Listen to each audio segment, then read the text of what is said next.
ఓం శ్రీమాత్రే నమః. మనం ఈరోజు బ్రహ్మదేవుడికి శివుడి శాపం వల్ల గుడి పూజ ఉండదు ఎందుకు అని ఒక కథ రూపంలో తెలుసుకుందాం. ఒకానొక శివరాత్రి రోజున బ్రహ్మ విష్ణువు తమలో ఎవరు గొప్ప అని వాదించుకుంటున్నారు. వారి ఇరువురి మధ్య పోటీ నిమిత్తము మహాదేవుణ్ణి ఆశ్రయించారు.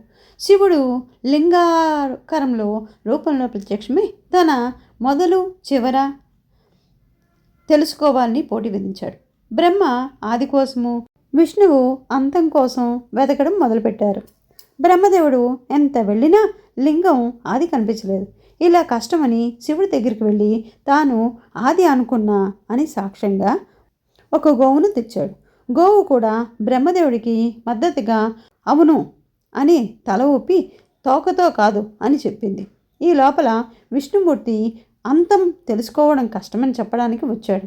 అనుమానం వచ్చిన శివుడు దివ్య దృష్టితో జరిగిందంతా తెలుసుకొని ఆగ్రహించి పూజాభ్రష్టుడివి అవ్వమని బ్రహ్మకి శాపం ఇచ్చాడు.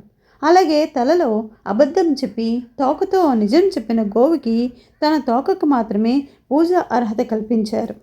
అందుకే బ్రహ్మకు ఎక్కడ ఆలయాలు లేవు, ఒక 2 ప్రదేశంలో మాత్రమే ఉన్నాయి.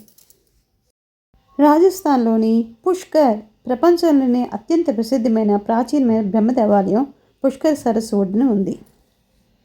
రెండవ ఆలయము గుంటూరు దగ్గర చేబ్రోలులో ఒక ఆలయం బ్రహ్మకు ఉంది. ఓం శ్రీమాత్రే నమః.